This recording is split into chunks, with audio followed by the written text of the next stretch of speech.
আলহামদুলিল্লাহ, আপনারা দেখছেন কিছুদিন আগে আমাদের বাচ্চা উঠছে। তো আজ আমরা বাচ্চাটির কীভাবে বোর্ডিং করতে হয় সেটা সম্পূর্ণভাবে দেখাবো। তো বাচ্চাটি প্রথমে বোর্ডিং করার জন্য প্রথমে আমাদের গোল করে একটা রাউন্ড তৈরি করতে হবে।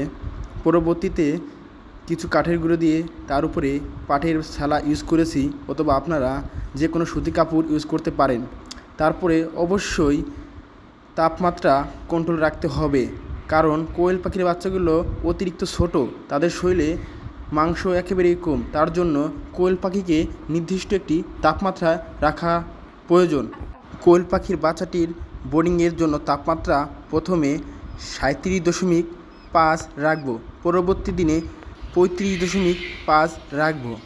এভাবে আস্তে আস্তে কোয়েল পাখির বোর্ডিংয়ের তাপমাত্রা আমরা কমিয়ে 30.0-তে নিয়ে আসব।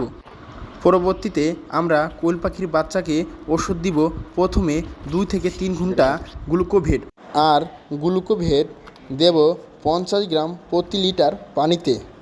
পরবর্তী 72 ঘন্টা লাইসোবেট খাওয়াবো প্রতি 1 গ্রাম প্রতি 1 লিটার পানিতে।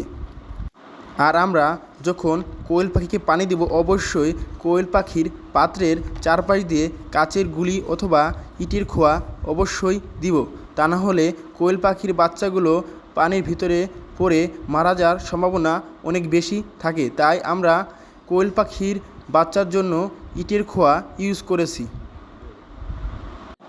আর আমরা কোয়েল পাখির বাচ্চাকে খাবার দিব অবশ্যই ব্রয়লার স্ট্যাটাস।